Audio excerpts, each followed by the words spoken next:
Wakati nikiwa njiani jana usiku kuja huku Masasi,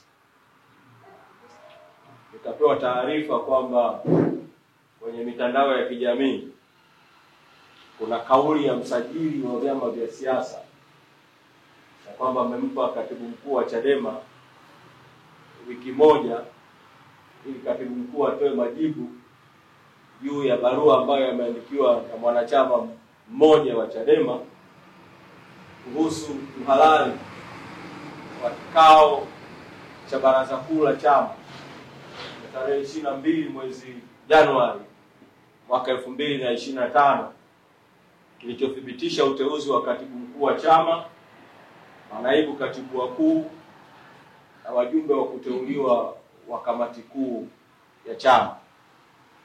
Msajili wa vyama vya siasa amelizungumza jambo hili kwenye vyombo vya habari. Na kwa sababu amelizungumza kwenye vyombo vya habari, na mimi kwa nafasi yangu ya mtendaji mkuu, kabla hata haijafika hatua ya kuwasilisha majibu kwa maandishi kwake juu ya hayo ambayo ameshaanza kuyazungumzia kwenye vyombo vya habari, nataka niwahakikishie tu wanachadema na Watanzania juu ya hiyo tuhuma ambayo msajili wa vyama vya siasa ameisemea kwenye vyombo vya habari kwamba akisema kwamba tunapaswa tuwe tumepeleka majibu. Chadema inaongozwa kwa mujibu wa katiba. Sisi tunaheshimu sana katiba ya chama, kanuni, maadili na itifaki ya chama. Ibara ya 6.22 ya katiba ya chama inahusu uhalali wa vikao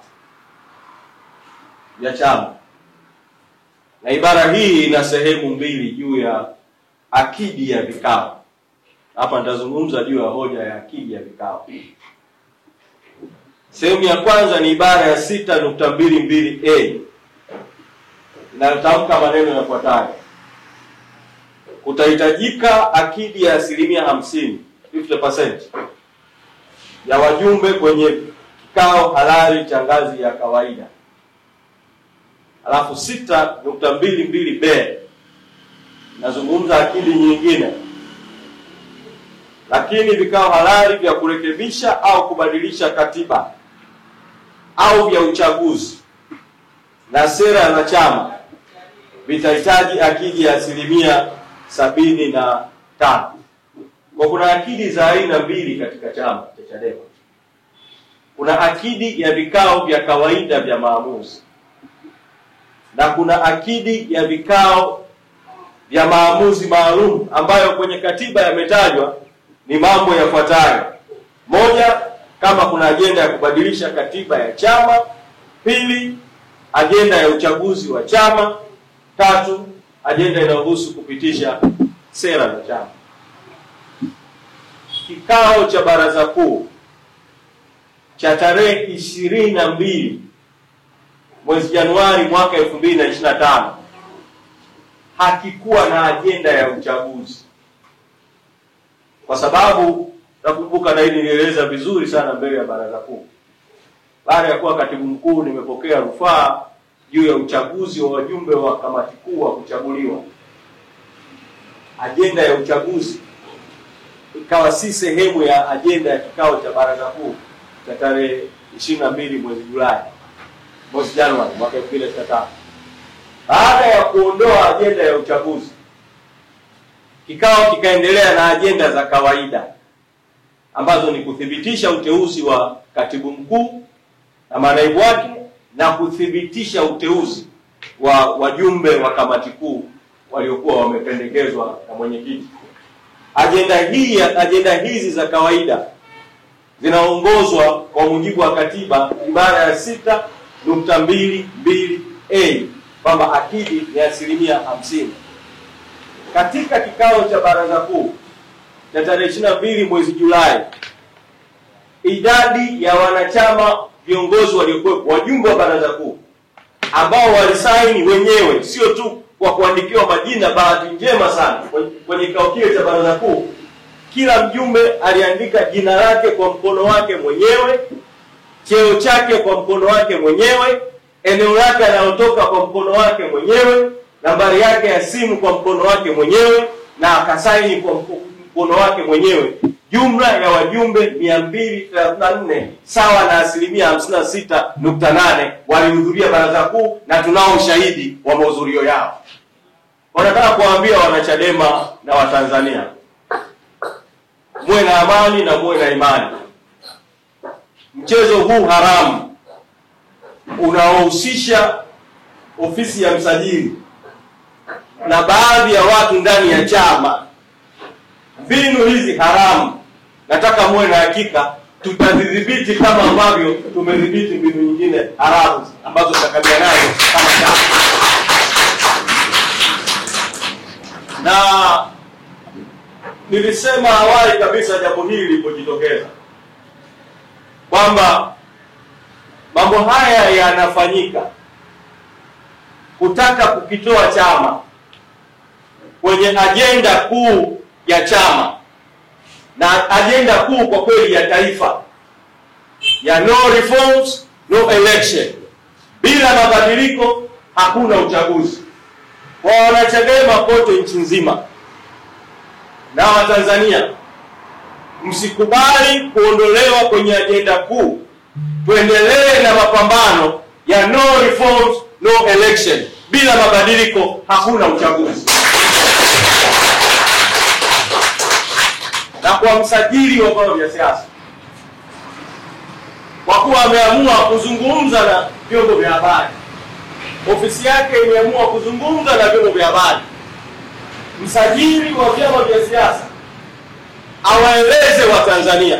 Na sisi Chadema tunaheshimu katiba yetu, lakini msajili huyu ni mteule wa watawala. Awaeleze Watanzania alikuwepo kwenye mkutano mkuu wa CCM wakati CCM inakiuka katiba ya CCM kwenye kumpitisha mwenyekiti wa CCM Rais Samia kuwa mgombea urais pekee, kwenye kumpitisha mgombea mwenza wa urais. Msajili wa vyama vya siasa alikuwepo, ofisi yake ilikuwepo kwenye hicho kikao. Awaeleze Watanzania ni hatua gani mpaka sasa msajili wa vyama vya siasa amechukua dhidi ya CCM na Rais Samia na viongozi wengine wa CCM kwa matendo yaliyofanywa na kule Dodoma. Na msajili huyu wa vyama vya siasa, kwa kuwa ameamua kujitokeza mbele ya vyombo vya habari, awaeleze vile vile Watanzania na ajitokeze aseme ni hatua gani amechukua dhidi ya CCM baada ya msemaji wa CCM kutoa tuhuma za uongo na za hatari kwa kweli, zenye kuvunja sheria na kuzua taharuki, kwamba kampeni ya Chadema ya tone tone ya kukusanya michango ambayo Watanzania wote tunaomba muendelee kuiunga mkono, CCM imetoa madai ya uongo kwamba Chadema inachangisha fedha kwa ajili ya kwenda kununua virusi vya Ebola na Mpox na mambo mengine yanayoshabihiana na haya. Sasa madai haya ya uongo, msajili wa vyama vya siasa anafahamu kwamba nilikwisha mtumia hiyo video ya Amos Makala.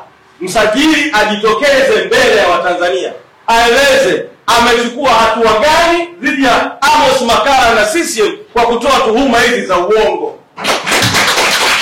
Msajili wa vyama vya siasa aseme mbele ya vyombo vya habari ametoa siku ngapi kwa Amos Makala kujieleza na hatua zipi ambazo amechukua juu ya Amos Makala. Kwa Watanzania wote nasisitiza kwamba tujikite kwenye ajenda kuu ya taifa. No reforms, no election. No reforms, no election. No reforms, no election. No reforms, no election. Tuna sababu nyingi sana za kusema kwa nini bila mabadiliko hakuna uchaguzi. Wakati nazungumza na nyinyi hapa kwenye mafunzo ya ndani, viongozi wengine wakuu wa chama wakiongozwa na mwenyekiti na makamu mwenyekiti wako kwenye mapambano ya jukwaani kupitia mikutano ya hadhara. Na nyinyi sasa wako kanda ya Nyasa, sisi tunakuja kuendesha mafunzo, maandalizi yataendelea, Mapambano haya ya mikutano ya hadhara yatafika vile vile kwenu kanda ya kusini mpaka kieleweke. Na si kanda ya kusini, tutazunguka kanda zote za nchi hii kuwaunganisha Watanzania kwamba bila mabadiliko hakuna uchaguzi. Madhara ambayo tumekwisha yapata kama taifa kwenye chaguzi za ovyo, uporaji wa demokrasia kwenye uchaguzi wa vijiji na vitongoji 2019, uporaji wa demokrasia kwenye uchafuzi wa mwaka 2020, ubakaji wa demokrasia uliotokea kwenye uchaguzi kinachoitwa uchaguzi wa tarehe 27 Novemba mwaka 2024. Tumesema hali hii imetosha.